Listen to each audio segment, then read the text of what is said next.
প্রিয় ছাত্ররা, আশা করি তোমরা সকলেই সুস্থ আছো, ভালো আছো। আমি ঠাকুরের কাছে প্রার্থনা করি তোমরা সকলেই সুস্থ থাকো, ভালো থাকো এবং বাড়িতেই থাকো। আজকে আমাদের ষষ্ঠ ক্লাস। আমরা প্রথম 5টি ক্লাসে আলোচনা করেছি ব্যাকরণের যে আমাদের প্রথম অধ্যায় বিসর্গ সন্ধি নিয়ে। তারপর আমরা একটি কবিতা, বাঘ কবিতা আমরা পাঠ করেছি। তারপর আমরা পশু পাখির ভাষা যে আমাদের গল্প আছে প্রথম পর্বের, সেই গল্পটি নিয়ে আমরা আলোচনা করেছি। এবার আমরা আজকে আলোচনা করব ব্যাকরণ নিয়ে। ব্যাকরণের যে দ্বিতীয় অধ্যায় আছে শব্দের গঠন ও শ্রেণীবিভাগ, আমরা সেই অধ্যায়টি নিয়ে আজকে আলোচনা করব। সেই অধ্যায়টি নিয়ে আলোচনা করার আগেই কতগুলো বিষয় তোমাদের যেগুলো জানা উচিত বা বলা উচিত আমার সবার শুরুতেই। যেমন কিছু প্রশ্ন যদি আমি তোমাদের করি, শব্দ কী? শব্দের গঠন জানতে গেলে শব্দ কী বা শব্দ কাকে বলে এটা তো জানতেই হবে। যখনই আমরা শব্দ কী বা শব্দ কাকে বলে জানবো, তারপরে দেখবে কিছু কিছু প্রশ্ন আমাদের মনের মধ্যে আসবেই। যেমন শব্দ গঠিত হয় কতগুলো বর্ণ বা অক্ষর নিয়ে, সেক্ষেত্রে বর্ণ কী, এবার বর্ণ কাকে বলে। এবার যখনই আমরা বর্ণ কাকে বলে দেখব যে বর্ণ গঠিত হয় ধ্বনি লিখিত রূপকে আমরা বর্ণ বলি। এবার সেক্ষেত্রে ধ্বনি লিখিত রূপ, তাহলে ধ্বনি কী?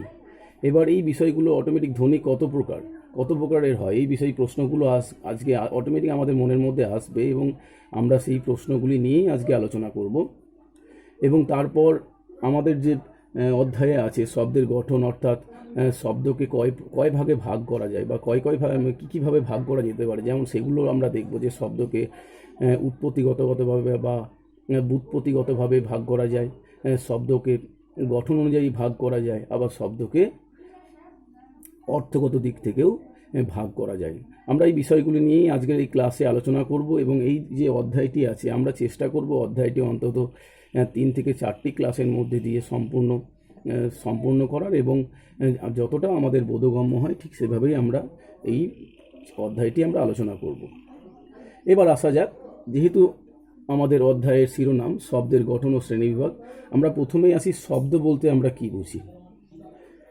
শব্দ হলো অর্থবোধক ধ্বনি সমষ্টি, যা বাক্য গঠনের মূল উপাদান। শব্দ একাধিক বর্ণ বা অক্ষর সমন্বয়ে গঠিত হয়ে থাকে। এই যে আমি বললাম শব্দ হলো অর্থবোধক ধ্বনি সমষ্টি, যা বাক্য গঠনের মূল উপাদান। অর্থাৎ কতগুলো বর্ণ বা অক্ষর যখন পাশাপাশি বসে এবং একটি নির্দিষ্ট অর্থ প্রকাশ করে, তাকেই আমরা শব্দ বলি। আমি আবার বলছি, কতগুলি বর্ণ বা অক্ষর যখন আমরা পাশাপাশি বসাই এবং যখন সেটা একটি নির্দিষ্ট অর্থ বা মনের ভাব প্রকাশ করে, তাকে কিন্তু আমরা শব্দ বলি।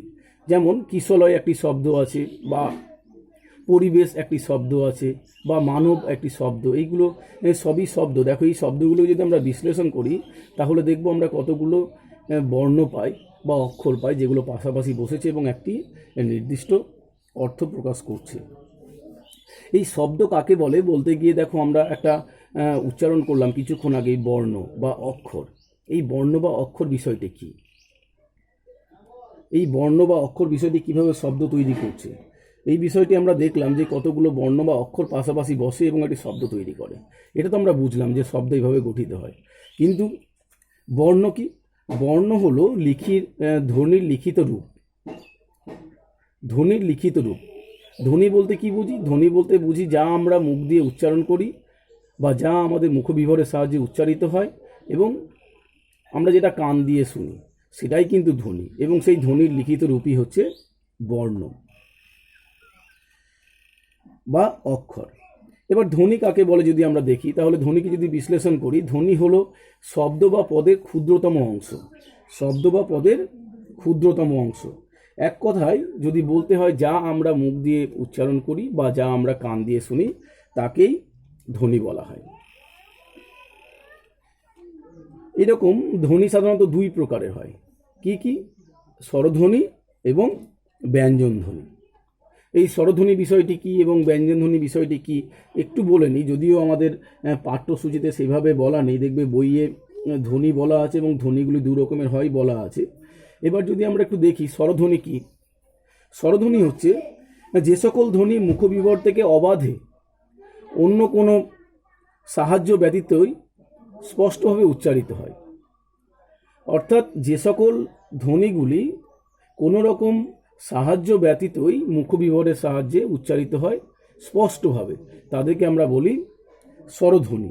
যেমন অ, রস্যু, এই সমস্তগুলি হচ্ছে স্বরধ্বনি। এবং ব্যঞ্জনধ্বনি কি বলছেন? যে সকল ধ্বনি স্বরধ্বনির সাহায্য নিয়ে উচ্চারিত হয়, যে সকল ধ্বনি স্বরধ্বনির সাহায্য ছাড়া উচ্চারিত হতে পারে না বা স্বরধ্বনির সাহায্য নিয়েই উচ্চারিত হয়, তাদেরকে আমরা বলি ব্যঞ্জনধ্বনি। যেমন ক, খ, গ, ঘ, উ, এগুলো হচ্ছে সবই ব্যঞ্জনধ্বনি। তাহলে আমরা এখনো পর্যন্ত জানলাম যে শব্দ কাকে বলে, বা বর্ণ বা অক্ষর কাকে বলে, বা ধ্বনি কাকে বলে, এই বিষয়গুলো নিয়ে আমরা আলোচনা করলাম। এবং সেক্ষেত্রে গিয়ে দেখলাম যে ধ্বনি হচ্ছে শব্দের বা পদের ক্ষুদ্রতম অংশ,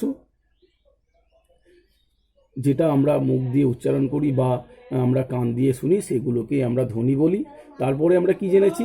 যে ধ্বনি দুই প্রকার, স্বরধ্বনি এবং ব্যঞ্জনধ্বনি। স্বরধ্বনি বলতে আমরা কি বুঝেছি? যে সকল ধ্বনি অন্য কোনো সাহায্য ছাড়াই মুখবিবরের সাহায্যে উচ্চারিত হয়, তাকে আমরা বলেছি স্বরধ্বনি। এবং ব্যঞ্জনধ্বনি কাকে বলেছি? ব্যঞ্জনধ্বনি বলেছি যে সকল ধ্বনি স্বরধ্বনির সাহায্য ব্যতীত উচ্চারিত হতে পারে না বা স্বরধ্বনির সাহায্য নিয়েই উচ্চারিত হয়, তাকে আমরা বলেছি ব্যঞ্জনধ্বনি। তারপর আমরা দেখেছি বর্ণ বা অক্ষর। বর্ণ বা অক্ষর বলতে আমরা কি জেনেছি? যে ধ্বনির যে লিখিত রূপ, সেটাকেই আমরা বলেছি বর্ণ বা অক্ষর। তারপর আমরা বলেছি যে শব্দ। শব্দ কি? যে যখন কতগুলি বর্ণ বা অক্ষর পাশাপাশি বসে এবং একটি সুনির্দিষ্ট অর্থ প্রকাশ করে, তাকেই আমরা বলেছি শব্দ। একটি বা দুটি শব্দের উদাহরণ দিয়ে আমরা বলেছিলাম, যেমন মানব, পরিবেশ, এইগুলি সবই শব্দ। এবং এগুলিকে বিশ্লেষণ করলে দেখি আমরা কতগুলো ভিন্ন ভিন্ন ভিন্ন বর্ণ বা অক্ষর পাশাপাশি বসেছে এবং একটি নির্দিষ্ট অর্থ প্রকাশ করছে।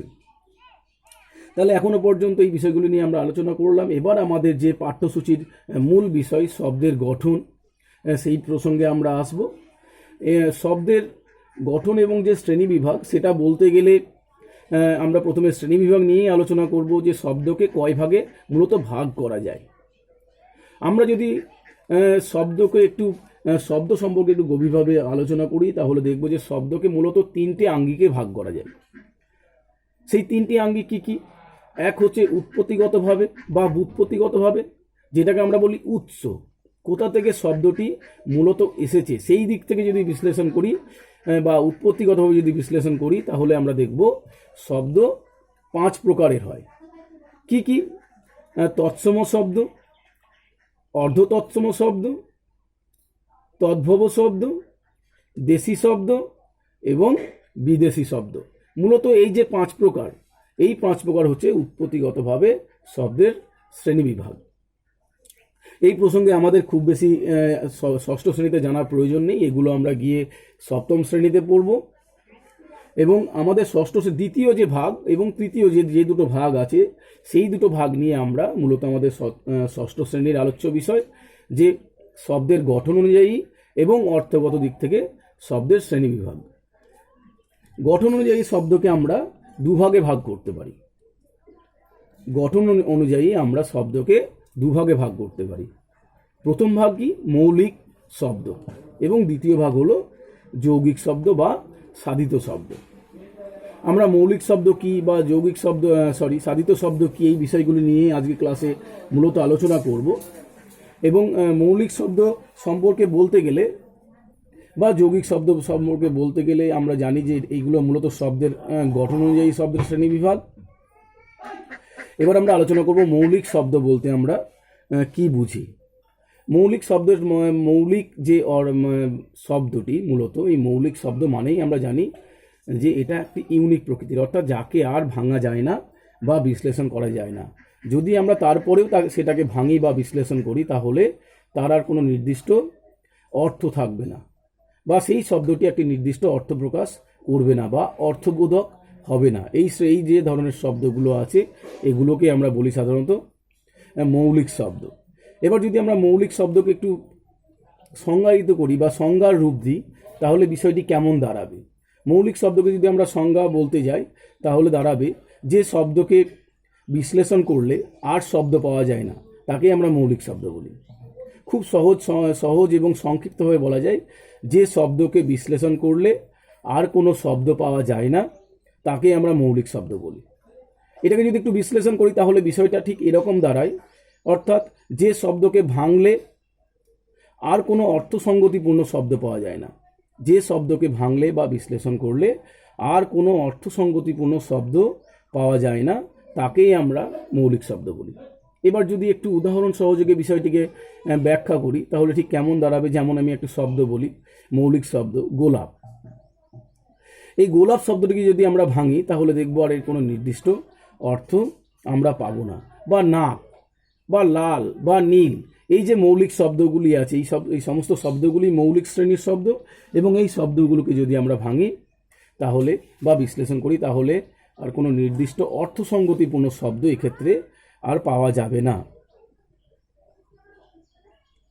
যেমন গোলাপ শব্দটিকে যদি আমরা ভাঙি তাহলে গোলাপ শব্দ থেকে যে পাই আমরা, যদি গোল যুক্ত আপ করে শব্দটি আমরা বিশ্লেষণ করি তাহলে দেখব গোল হয়তো একটি শব্দ বা একটি অর্থ প্রকাশ করে, কিন্তু এই গোল শব্দ থেকে কিন্তু এই গোলাপ শব্দটি উৎপত্তি হয়নি, বা গঠন, যে গোলাপ শব্দের যে গঠন সেটা কিন্তু গোল শব্দ থেকে গ্রহণ করা হয়নি।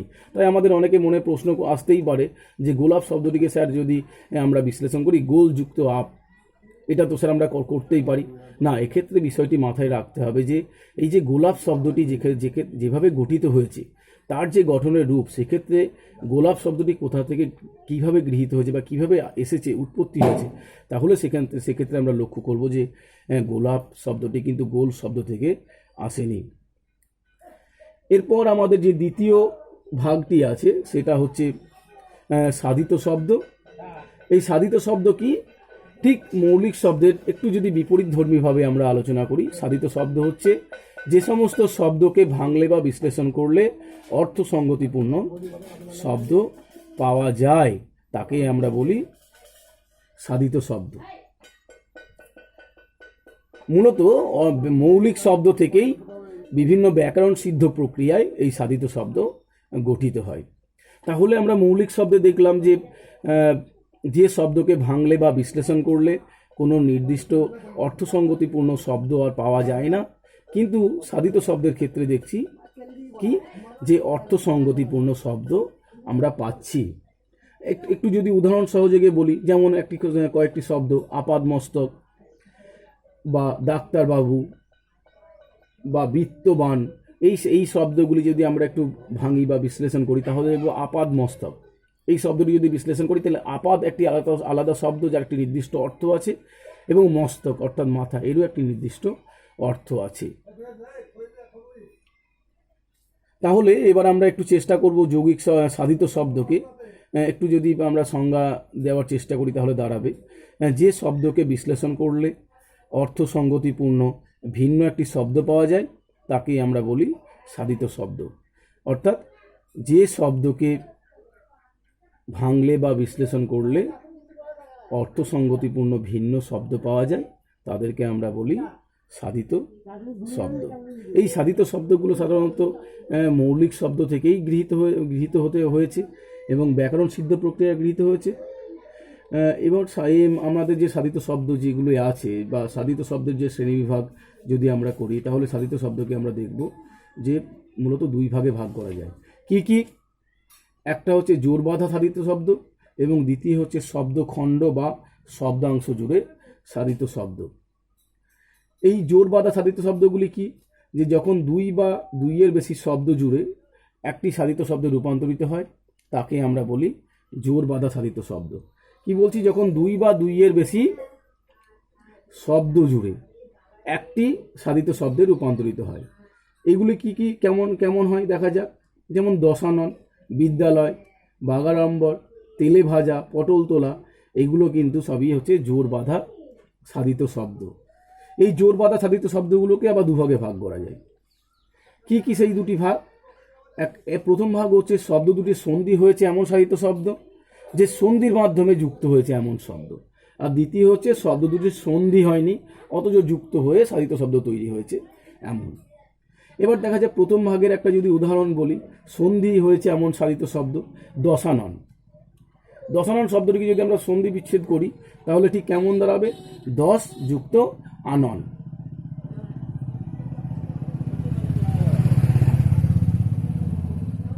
বাগাড়ম্বর, বাঘ যুক্ত আড়ম্বর।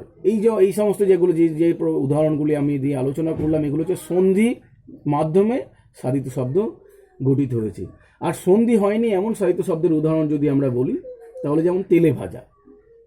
তেলে ভাজা শব্দটিকে যদি আমরা বিশ্লেষণ করি তাহলে তেলে এবং ভাজা এই দুটো ভাগ আছে, এটা কিন্তু সন্ধির মাধ্যমে গঠন হয়নি। বা জল খাবার, বা গোসাই বাগান, বা দিনকাল, বা হাট বাজার, এই সমস্ত শব্দগুলি কিন্তু আমরা আমাদের দৈনন্দিন জীবনে ব্যবহার করি এই সাধিত শব্দগুলিকে, কিন্তু এগুলো সন্ধির মাধ্যমে গঠিত হয়নি, অথচ এগুলো যৌগিক বা সাধিত শব্দ।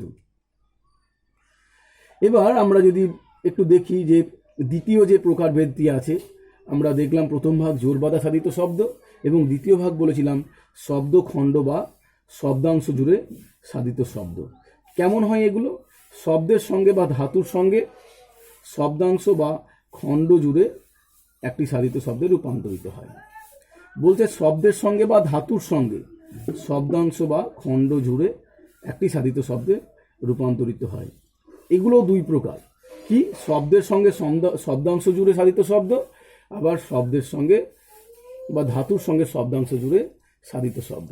প্রথম ভাগে বলা হয়েছে শব্দের সঙ্গে শব্দাংশ জুড়ে, আর দ্বিতীয় ভাগে বলা হয়েছে ধাতুর সঙ্গে শব্দাংশ জুড়ে। শব্দের সঙ্গে যেমন তম যে শব্দটি আছে প্রিয়র সঙ্গে যুক্ত হয়েছে প্রিয়তম, ক্ষুদ্রতম শ্রেষ্ঠতম। আবার তা ব্যর্থর সঙ্গে যুক্ত হয়ে ব্যর্থতা, নিচের সঙ্গে যুক্ত হয়ে নিচতা। আবার ময় শব্দটিও দয়ার সঙ্গে যুক্ত হয়ে দয়াময়, জলের সঙ্গে যুক্ত হয়ে জলময়, স্বপ্নের সঙ্গে যুক্ত হয়ে স্বপ্নময়। এই যে শব্দগুলির সঙ্গে শব্দাংশ যুক্ত হয়ে তৈরি হয়েছে শব্দের সঙ্গে যুক্ত শব্দের সঙ্গে শব্দাংশ যুক্ত হয়ে সাধিত শব্দ। এবং দ্বিতীয় যেটা আছে আমরা বলেছিলাম ধাতুর সঙ্গে যুক্ত শব্দাংশ জুড়ে সাধিত শব্দ। কি এই ধাতু? ধাতুর সঙ্গে জুড়ে যাচ্ছে, কিন্তু ধাতু বিষয়টি কি? ধাতু বিষয়টিকে যদি বলতে যাই, ধাতু বলতে আমরা বুঝি শব্দের যে মূল অংশ যাকে আর ভাঙা যায় না বা বিশ্লেষণ করা যায় না তাকে আমরা বলি ধাতু। শব্দের মূল অংশ যাকে আর ভাঙা যায় না বা বিশ্লেষণ করা যায় না তাকেই আমরা ধাতু বলি। দেখো বইয়ে প্রথমেই বলা হয়েছে যে শব্দ দিয়ে কোনো কাজ করা বা ক্রিয়া বোঝায় সেগুলির মূল বা সার অংশকেই ধাতু বলে। অর্থাৎ ক্রিয়ার যে মূল অংশ যা বা সার অংশ যাকে আর ভাঙা যায় না বা বিশ্লেষণ করা যায় না, যেমন আমরা ক্রিয়া বা কাজ করা বুঝি করা, এটি একটি শব্দ কিন্তু এটি ক্রিয়াপদ। চলা, এগুলি সবই ক্রিয়াপদ, কিন্তু এগুলির যদি আমরা মূল ধাতুটা দেখতে যাই তাহলে কর বা চল এগুলি হচ্ছে এর ধাতু। এই ধাতু যোগে যেমন আমরা দেখি যে অক বা অন্ত বা ই, এই যে শব্দাংশগুলো ধাতুর সঙ্গে যুক্ত হয়ে শব্দ কীভাবে সাধিত শব্দ গঠন করছে।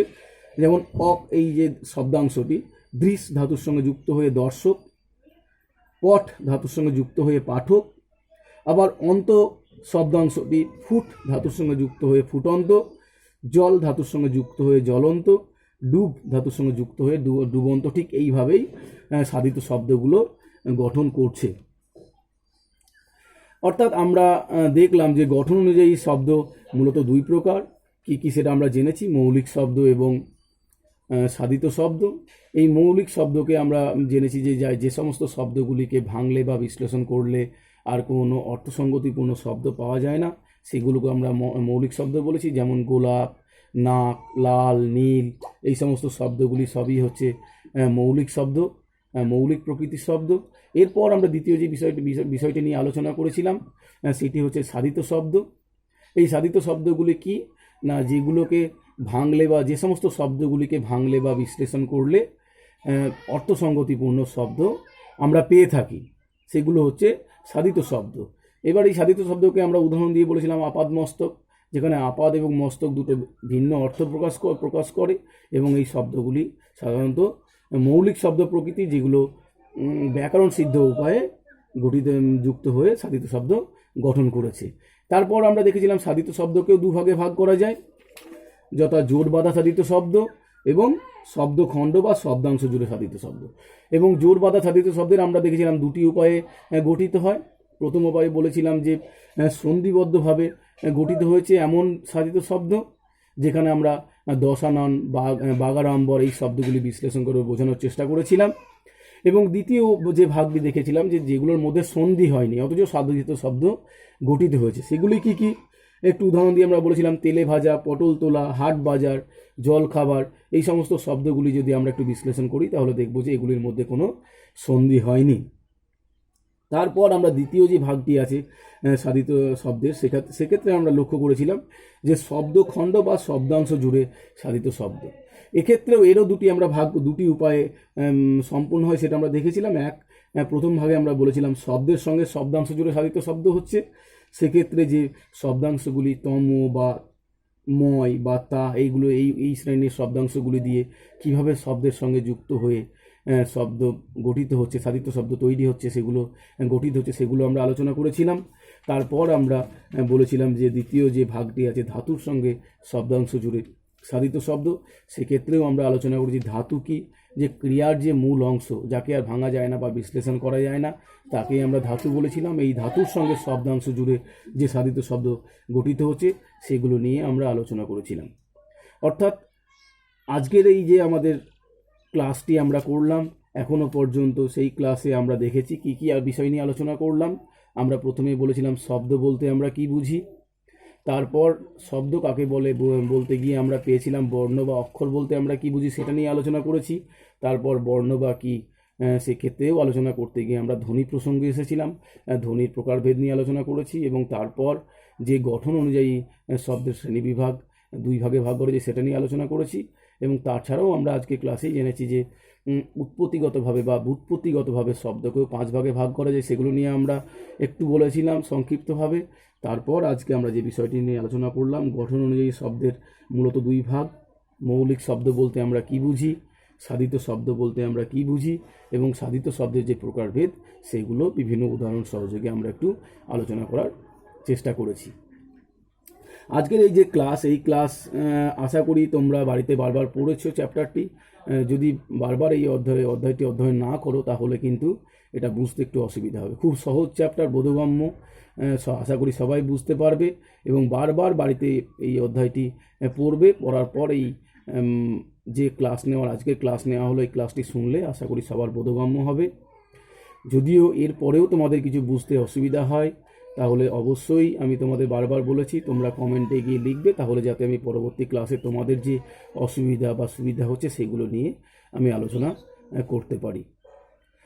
সবাই ভালো থাকবে, সুস্থ থাকবে, বাড়িতেই থাকবে এই আশা রেখে আজকের ক্লাস শেষ করছি।